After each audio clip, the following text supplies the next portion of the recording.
Hey, greetings from Ironfish Distillery, Mark, Suk. We are super excited to send this communication to you and all the members of the Bourbon Whiskey Club in Korea. I want to introduce two amazing people on our team. David Sale, who is our culinarian and has one of the most advanced palates for whiskey that I've had the pleasure of learning, flavor notes from and just the nuances of whiskey. And Jeff Eddington, who is our Chief Operating Officer, Head of Production, oversees our farming operation and our distilling operation, as well as our end destination. It was our end destination that I think brought Mark here, and I think that was over a year and a half ago. And over this process, we've sent samples to Mark and Suk, and we landed on a 4-grain whiskey from Mad Angler. We'll be telling you a little bit about it, but we thought we would open up the bottle.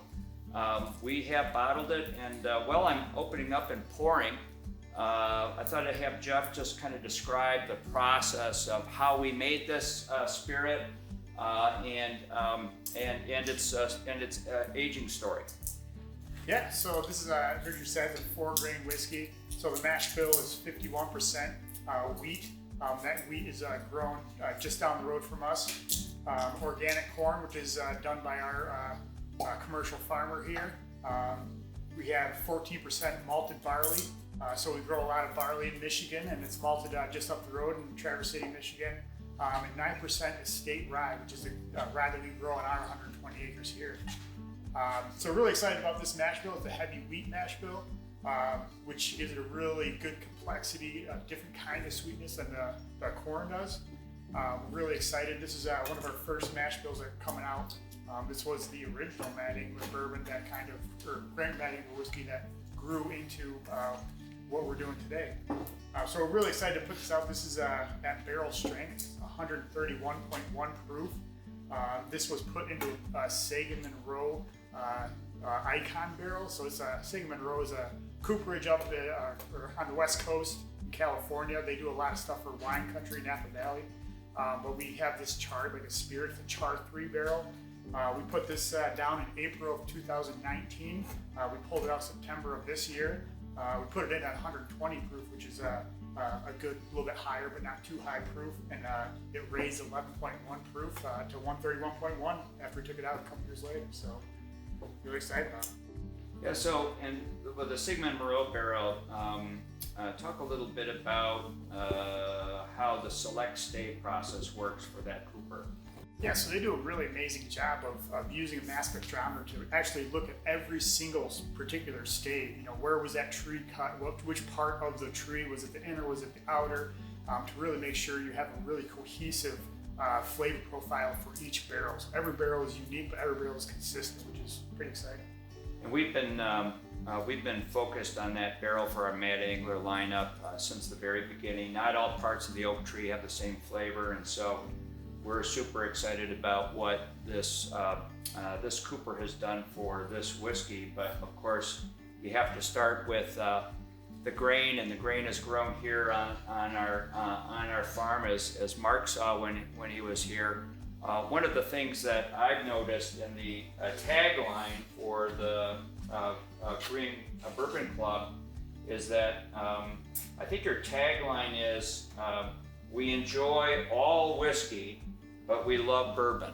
There's we do bourbon here. We do a lot of bourbon. The barrel that we selected with Mark and Suk is actually a 4-grain whiskey, and we're hoping to see, once this lands, that you might amend your tagline. I think you're going to enjoy and love this whiskey. So Dave, Jeff, maybe we'll just all kind of weigh in on sort of the tasting notes and the sampling notes. But while you guys are sampling, I'll just say that our Mad Angler lineup is our first brand, our premium brand that includes grain grown from our property, whiskeys that are aged on site, and sold here, of course, throughout Michigan. We've never exported a barrel before. We did send our Mad Angler lineup to Fred Minnick and the Ascot Awards, which is probably recognized in the bourbon world as the most prestigious awards in the country for whiskeys. And you'll notice in the background that the entire lineup swept the Ascot Awards. We're the first distillery in Michigan whose entire line of distilled and aged whiskeys were on the podium from gold to double platinum. And this barrel comes from that stock, that 4-grain stock of whiskeys that received a double platinum. And this was a very, very special individual barrel that was selected. So cheers, you guys. And to continued success of the Bourbon Club, and we're looking forward to possibly coming out there at some point and learning more about the club and possibly bringing some additional samples. I think that'd be kind of a fun thing if we were able to actually do that. So Dave, what are you getting out of this first sip?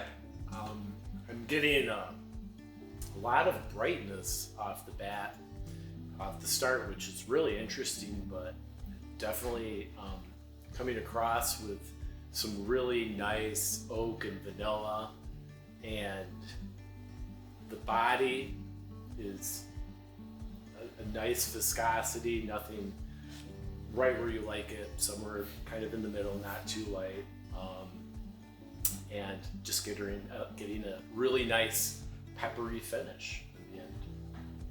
This does not drink like 131 proof. It is super approachable. It's immediately detectable in terms of the individual flavors that are really coming out. Originally, there's a sweetness that you would, I think, associate with bourbon, and there is about 20% corn? 26% corn, so I think you're getting that sweetness.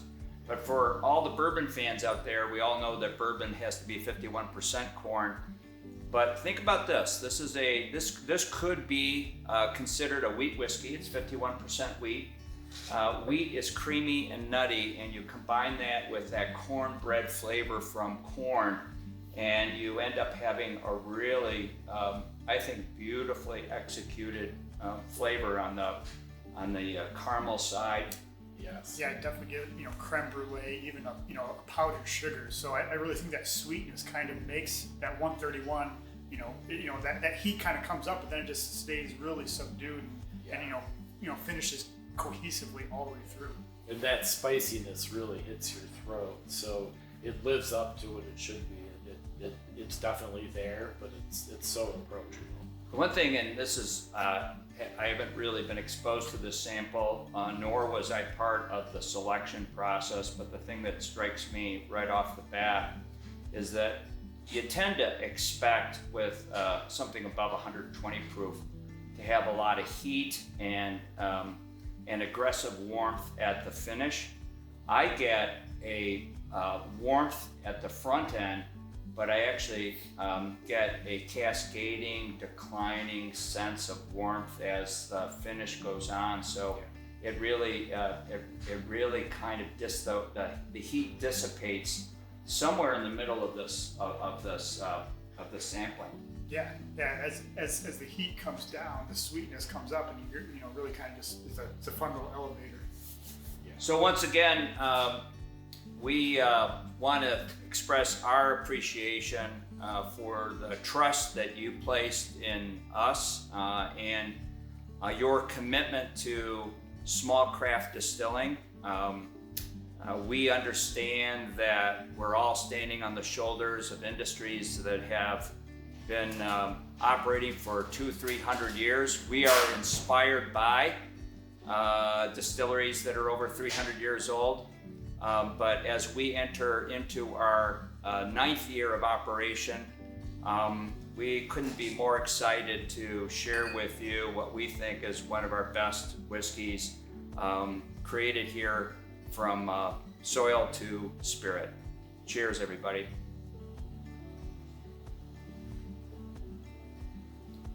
It was actually really good.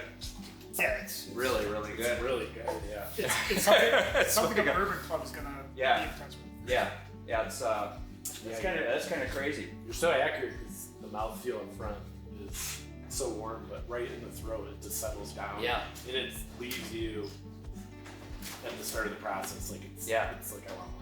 I know. That's a really. I want more. I want more. Like, You've got no choice. Cycle You restarts. gotta You have go, a little more. oh, it's sweet. It Yeah, ended it's nicely. super exciting. Yeah. Good. I'm really glad you're getting this one. Yeah.